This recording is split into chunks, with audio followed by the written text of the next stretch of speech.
How's it going, my fellow Pixel fanatics? And so, did you guys catch this earlier this morning? Well, if you didn't, or at least I'm thinking that it was earlier this morning because I haven't seen this ad for the Pixel 10a until this morning when I was watching YouTube videos. It basically is Google marketing the Pixel 10a.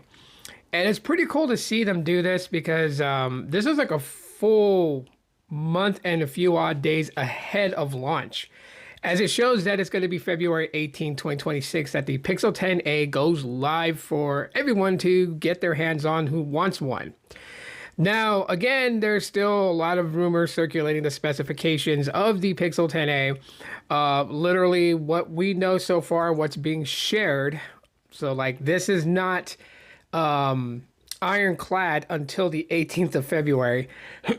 But, you know, basically for the processor, they're saying that it's going to be the Tensor G4 processor slightly boosted. So not the Tensor G5 that some people are speculating and hoping for. 8 gigabytes of LPDDR5X RAM. We got the same storage capacities, apparently, 128 gig or 256 with UFS 3.1. 6.28 inch display or 6.3 inch display basically with a 120 hertz refresh. We have a 48 megapixel wide angle at a f1.7 aperture with OIS and a 13 megapixel ultra wide. And then the front camera is said to be 13 megapixels. And again, with the 5100 milliamp hour battery as the Pixel 9a had, with 23 watt wire charging and 7.5 watt wireless charging.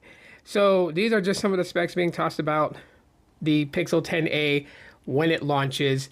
And like I said, to a lot of people, if these specs turn out to be true on February 18th, 4 days after Valentine's Day, and this is what we're going to get, I would say if you're on the Pixel 9a, really not a reason to upgrade unless you just want to upgrade for the sake of saying you have the newest A series device. If you're on the 7A, the 6A, this would be a worthy upgrade, in my opinion. Just because you're moving up into bigger battery and, you know, a slightly boosted G4 processor, which a lot of people are like saying, like, why would they do that? And honestly, I think one, you know, to keep the cost down. I don't know if putting the Tensor G5 is going to elevate the price. I wouldn't think so. But some think so. So, I mean, hey, it is what it is. And then also, you know, it's probably leftover stock of the Tensor G4 that they don't want to waste. And so why not just, you know, change the clock speeds on it, slightly boost it, and put it in the A series device. At the end of the day, the Tensor G4 processor was a pretty good processor. So, you know, I really wouldn't complain about it.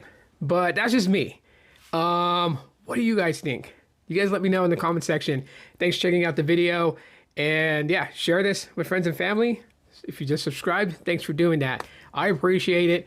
We're almost getting to 100 subscribers. I'm super happy for that. But until then, talk to you guys in the next one. Aloha.